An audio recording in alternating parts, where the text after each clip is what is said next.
I started to travel after I was divorced because my ex-husband really wasn't that much into travel. Initially I moved to Indonesia and spent time there trying to do my master's research, and then I just lived there for a while. And then I didn't really travel to Europe the first time till I was 52. So that was 10 years ago. I just thought I'd died and gone to heaven, and I really felt like for the first time in my life I'd settled down. Once I'd done that, once I'd been to Europe, which is what I'd wanted to do my whole life, I just felt like my whole world sort of stabilised after that, and I could really, I found a peace that I'd never had before. I think it really was Buddhist studies that changed my life for the better. Maybe if I'd studied Buddhist studies back then, I'd still be married. I would have found a patience and an equilibrium perhaps, or an acceptance that I just couldn't find back then. So I'd say, yeah, make room for Buddhist studies and meditation. I'd been extremely driven, impatient. I was definitely like a type A personality.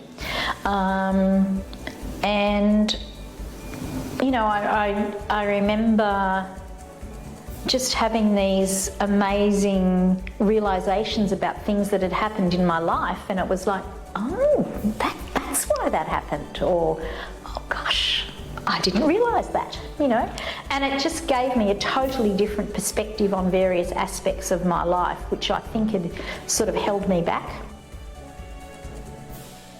I would definitely say life begins at 50, definitely, and there's still so many adventures to be had and so many things to learn, and wisdom to be gained, that I think it's quite an exciting time of life, actually.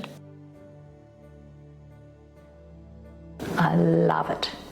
Just such freedom, That and sailing, being out on the water, it's good for the soul. It's really good for the soul. I never have a bad day when I'm riding a motorbike. I just think that it's, what do they say, 60 is the new 40 or something. That's what I feel like. And I do have to remind myself that I'm 62, because I honestly still feel like I'm 30 inside, apart from the decrepit body a bit. But mentally I still feel like I'm 30. And I still sometimes get a shock when I look in the mirror and go, oh my God, how did you get that old? And then I look at my 32-year-old son and think, how did you get that old? So yeah, it's sort of a lot of the time what I see in the mirror doesn't gel with what's going on in my head. But definitely, I think age is definitely just a state of mind, really.